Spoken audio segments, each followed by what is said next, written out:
noite, pessoal. Obrigado à sociedade pelo convite. Eu vou falar um pouquinho de fossa posterior e coluna. O que será que tem além do protótipo, que é o Chiari 2, aí, que vocês estão vendo nas duas primeiras figurinhas? Os casos, eles vêm meio... os assuntos, né, eles vêm meio aos pares. Eu estava lá dando esse exame hoje lá, o famoso leitinho das crianças, né? Quando você abre, top, quero laudar isso agora. Mulher, 18 anos, com dor lombar. Olha lá, o útero. Tem um negocinho lá no útero, né? Tem um embriãozinho lá dentro, né? É só um recado de que a gente tem que laudar sempre olhando todos os cantos da imagem, né? E os assuntos perseguem a gente. A gente vai dar aula de fetal hoje, na pilha de manhã tem isso aí. Então, hoje em dia é assim, uma gravidez diagnosticada por um neuroradiologista na ressonância de coluna lombar. Então, vamos lá, brincadeiras à parte. Jogo rápido, embriologia. Vamos relembrar aqui das vesículas encefálicas primárias, né? O prosencéfalo, o mesencéfalo e o rombencéfalo.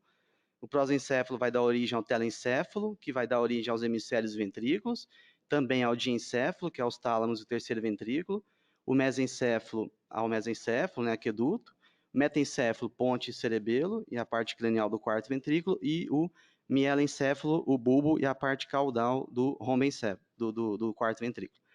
Em termos práticos, quando a gente fala homencefalites, em termos geral, a gente também enquadra o mesencéfalo, tá? A gente vai falar então mais de tronco, cerebelo e também a parte de coluna, de disrafismos. Não se assustem. Isso aqui é só para entender o seguinte. A formação do vermes, ela está intimamente ligada à formação do quarto ventrículo. Mensagem: se um não se forma bem, o outro também não vai se formar. Então, de 11 semanas, igual vocês estão vendo, até mais ou menos umas 18, 20 semanas, vejam, o quarto ventrículo ele vai se formando no formato que a gente está acostumado a ver no adulto, e o vermes também, ele vai crescendo e rodando no sentido horário, não é verdade? Então, toda vez que a gente tiver um quarto ventrículo dismórfico, olhem com carinho, principalmente o vermes, porque a sua formação é interligada. Tá? 18, 20 semanas. Aqui é um esqueminha para mostrar o seguinte, o vermelhinho é o plexo coroide, onde eu estou com a seta é a área membranosa anterior, e a outra, onde eu estou com a seta aqui mais para baixo, é a área membranosa posterior. Para a formação do quarto ventrículo, essas áreas membranosas, elas involuem e ou fenestram. Então, o que é o normal? A área membranosa anterior aqui involuiu, o plexo coroide tem uma localização agora mais cranial, e isso aqui que eu estou desenhando para vocês é o início da formação do vermes. Então, de novo, o quarto ventrículo, a formação dele é intimamente relacionada ao vermes. E depois eu tenho a fenestração da área membranosa posterior, tudo bem? Então, esse é o normal.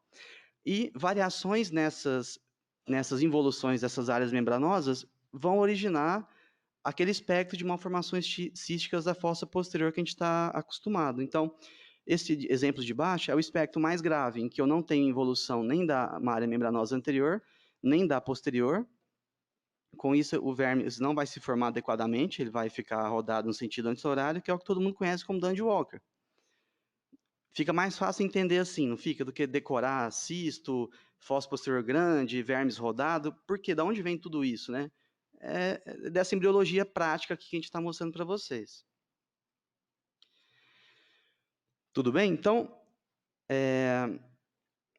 quando a gente vê muito nome, né, da foliação aí do vermes, várias setinhas, a gente vai frisar principalmente 3 pontos importantes que, uma vez vocês procurando ativamente no exame, vocês vão ter uma ideia se o vermes, o cerebelo, a fossa posterior tá formadinha, tá bem formada. Quais são esses pontos? Primeiro, é os que eu fiz aqui de vermelho, ó, é a fissura primária, que separa a porção anterior da porção posterior do vermes. É o fastígio, que fica no recesso póstero superior do quarto ventrículo, onde eu estou apontando com a seta. Ele é mais ou menos a metade do diâmetro, a metade da ponte. Se você traçar uma linha horizontal na ponte, ele vai dar na metadezinha, tá? E ele tem que ter essa configuração aqui aguda, ele tem que ser fechadinho, tá? Então é isso. A gente vai olhar a fissura primária, o fastígio, e o outro que eu queria chamar a atenção, que é importante, é esse ângulo tegmento vermiano, em que eu traço aqui no aspecto posterior do tronco, né, no tegmento, em relação ao vermes. Esse ângulo também tem que ser fechadinho, agudo, não pode ser aberto igual está aqui. Tá? Aqui outras, igual eu falei para vocês, ó, o fastígio, se a gente traçar uma linha horizontal, ele vai bater mais ou menos na metade da ponte. O diâmetro crânio-caudal do vermes, em geral, ele toca pelo menos aqui no plano dos colículos inferiores e tende a cobrir até o plano do óbex. E a porção superior do vermes tende a ser um pouquinho menor do que a porção inferior. Tá bom? Então aqui, fastígio, tal, ângulo eu já falei. Isso que eu queria chamar a atenção aqui, ó. Cuidado quando vocês vão falar de hipoplasia vermiana isolada, geralmente na porção inferior. Às vezes é um pouco de atraso no desenvolvimento e isso vai se completar pós-natal. Então isso é um exemplo do que eu falei para vocês, que sugerir um controle pós-natal não faz mal a ninguém, do que você estigmatizar a criança de que tem uma malformação cerebelar, sendo que pode ser só um atraso no desenvolvimento e ela se fazer um pouquinho depois, tá bom? Eu vou segurar aqui um pouquinho, quer ver?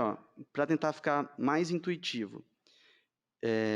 Eu não gosto muito de decorar as coisas, mas se você quiser decorar uma idade gestacional na sua cabeça, em termos de ressonância fetal, vocês vão decorar o número 20. Quer ver? Quando é que a gente costuma fazer ressonância fetal? A partir de quantas idades gestacionais? Quantas semanas? 20. O Vitor Hugo acabou de falar. Quando é que o corpo caloso se forma? 20. Quando é que o cérebro deixa de ser agírico? 20. Quando é que o verme se forma direitinho? 20.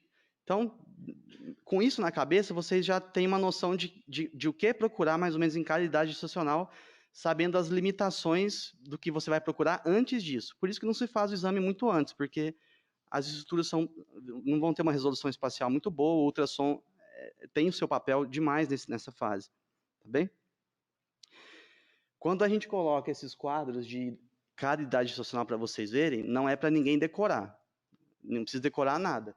Vocês têm que ter esse material que a gente está mostrando, essas aulas e as tabelinhas, para quando vocês forem lá dar um exame e tiver em dúvida ou não tiver habituado com aquela idade estacional, vocês vão checar. Vocês vão abrir o PowerPoint e vão olhar e ver se está batendo. É assim que eu faço, eu acredito que a maioria assim, as pessoas fazem, porque ninguém vai decorar isso. A não ser esses marcos mais importantes que a gente está falando, que aí fica, de tanto você ir vendo, repetindo, fica mais medular, né? Tá? Então, ó, aqui é um exemplo de normal, por exemplo. Todas aquelas coisas que eu falei para vocês estão presentes. A fissura primária, o fastígio no ponto certinho, ele está fechadinho, o ângulo tegmento vermiano é pequeno, o vermes cobre do colículo ao óbex, então tá tudo ok, não tá? Se qualquer coisa dessa não tiver muito bom, opa, olha com mais atenção que deve ter alguma malformação. Então, por exemplo, ó, aqui o exemplo A, que é esse aqui, é a simetria cerebelar. Eu vou ver que de um lado está menor do que do outro.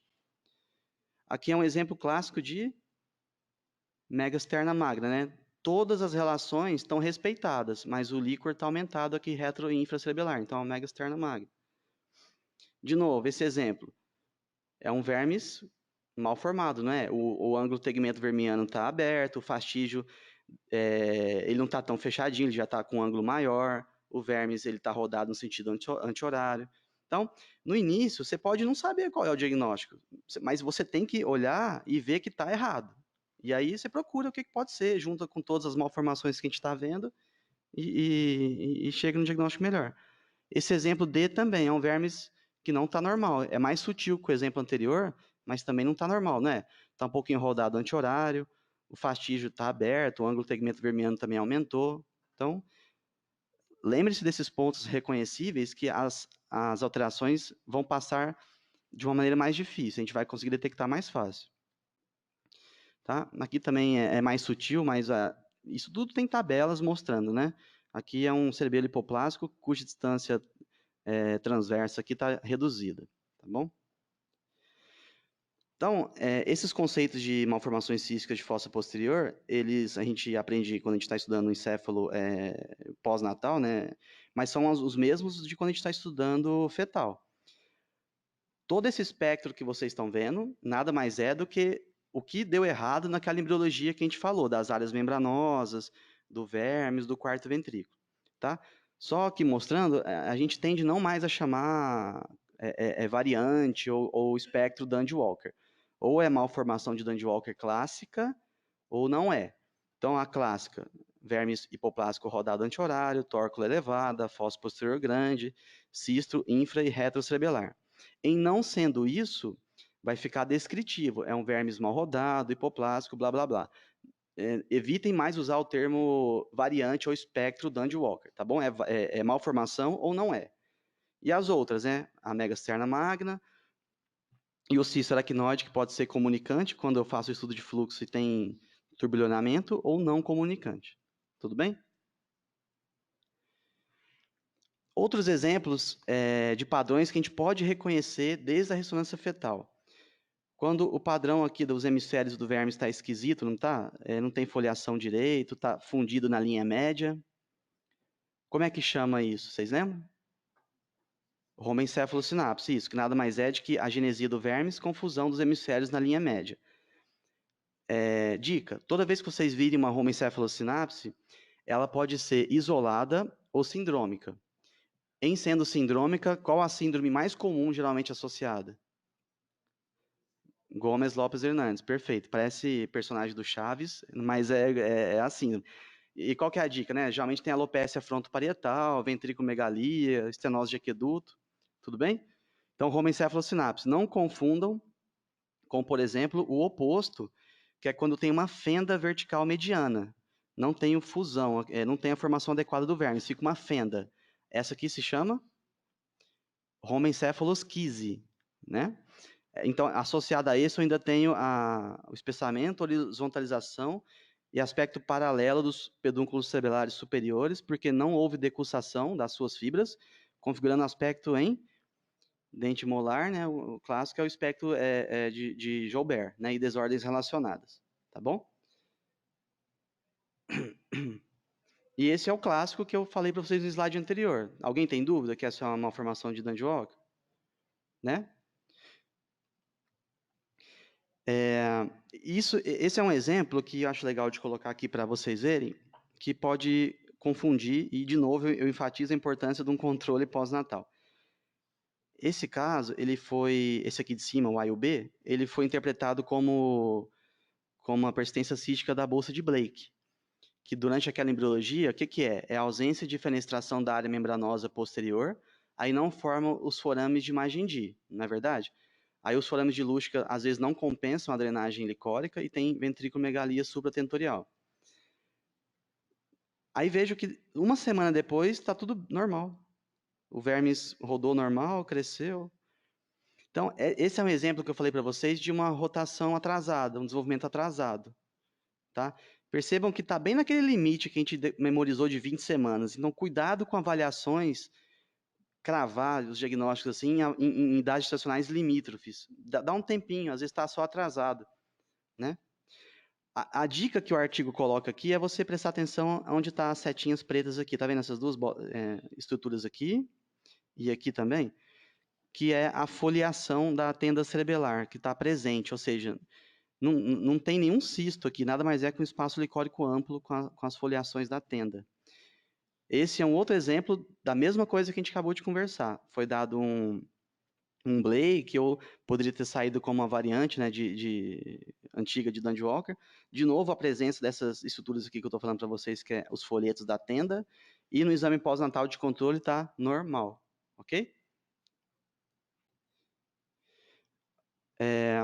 A formação da fossa posterior está intimamente relacionada aos disrafismos, né? O protótipo que todo mundo lembra é o Chiari 2. Então, qualquer alteração que a gente tem aqui na embriologia da ectoderme, da formação das placas neurais e da invaginação e fechamento do tubo neural, a gente vai ter vários espectros de disrafismo, sejam os abertos ou os fechados. Quando eu estava começando a aprender a estudar isso, eu tinha na minha cabeça que o aberto ia ser aberto, assim, ia ter um buraco nas costinhas da criança, né? Não é bem isso.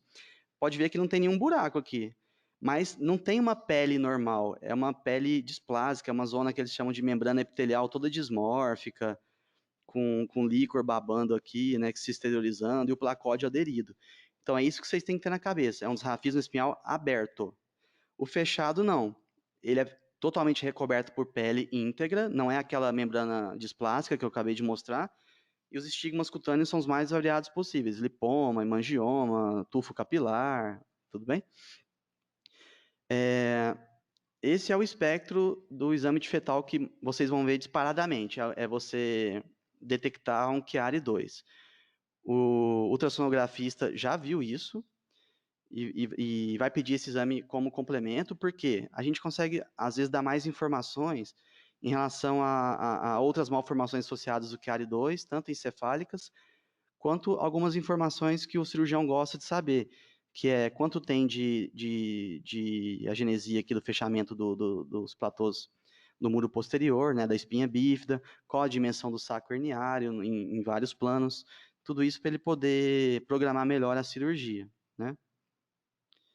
Esse é um exemplo, então, ó, ventriculomegalia acentuada, fossa posterior pequena, com invaginação, insinuação inferior do vermes para o canal vertebral através do forame magro. Ah, eu tenho dificuldade em medir pela linha de McRae, quanto é que... Claro, todo mundo tem, esse detalhamento não é a ideia. Você tem que falar mais ou menos o que está herniando, mais ou menos até o plano de qual vértebra está herniando, mas muitas vezes medir isso certinho, igual a gente faz no adulto, é mais complicado, e não é a ideia. Tá, então aqui de novo no axial, com ventriculomegalia acentuada, heterotopia subependimária, e as imagens do desrafismo com o saco herniário, né, contendo líquor. Muitas vezes é difícil a gente identificar o placóide, mas ele está aderido, né, ao saco herniário. Então aqui o resumo, né, a fossa posterior pequena com os estigmas intracranianos e a mielomeningocele. A gente tem que tentar estudar o máximo que der do desrafismo espinhal. Mas se você fechar o olho e chutar que a maioria vai ser mielomeningocele, você vai acertar em 90%, porque é o mais comum. Mas algumas vezes não é. Então cuidado, hein, gente. Sempre que tiver uma imagem sugestiva de mielomeningocele lombosacra, vocês vão olhar para o encéfalo e procurar ativamente os estigmas de Chiari 2. Se não, reconsidere aquele diagnóstico de mielomeningocele e tenta ver se não é outra coisa. Depois vocês vão entender por que eu estou falando dessa forma. Tá? Aqui é um outro exemplo da mesma patologia. Eu vou passar por causa do tempo, já falei essa parte. Aqui é um resuminho, né? Fossa posterior pequena, crânio-laconia, alargamento do forame, scalloping. Tudo isso a gente já falou. O que eu vou destacar aqui? Eu quero destacar aqui a crânio-laconia. O que é a crânio-laconia? É a presença desses bolsões membranosos que a gente tem na calota craniana. Por quê? Se a gente lembrar na embriologia, o crânio ele sofre ossificação de duas formas.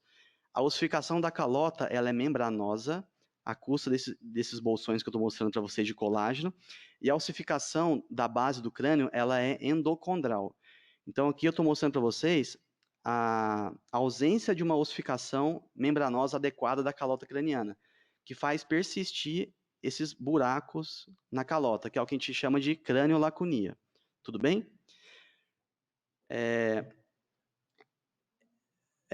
Não é muito consensual de que, por exemplo, a craniolaconia vocês também vão ver algumas situações de cranioestenose. Não sei se vocês já repararam. E acredita-se que a craniolaconia é um sinal indireto de hipertensão intracraniana. No meu modo de ver, não. Eu acho que não é dessa forma, até pelo que eu estou explicando para vocês. A craniolaconia acontece no Chiari 2, muitas vezes sem hipertensão intracraniana alguma, justamente porque a ossificação membranosa da calota não ocorreu de forma adequada. Tá? Por que é importante a gente detectar certinho o Chiari 2 intraútero? Para dar a chance desse paciente ter um prognóstico melhor. O que eu quero dizer com prognóstico melhor? Menor chance de complicar com infecção, né, pela mielomeningo-lombosacra, que é um desrafismo aberto. Dá a ele a chance da fossa posterior voltar a desenvolver. Dá a ele a chance de não ficar dependente de derivação ventricular. O que acontece? Quando opera intraútero, a operação intraútero é para corrigir a mielomeningocele lombosacra. Fecha-se o defeito o desrafismo, com isso a fossa posterior volta a tender a ter um crescimento mais próximo do normal. Então percebam, esse é um caso pós-natal em que foi feita a correção intraútero da mielomeningocele. Se a gente olhar rápido, não tiver história de mielomeningocele, talvez o exame saia como normal. Por quê? Porque os estigmas intracranianos de Chiari 2, eles evoluem bastante, tá? Esse é um outro exemplo que tinha um Chiari 2 fetal, pós-natal, não foi operado intraútero, veja como os estigmas são bem mais marcados, né? E a fossa posterior não desenvolve. E quando a mielomeningocele ela não é lombosacra, ela é suboccipito cervical, a gente tem o Chiari 3, né? Que é o que a gente está mostrando aqui. Herniação de parte do cerebelo com muita meningocele. Deixa eu passar, já que eu já falei.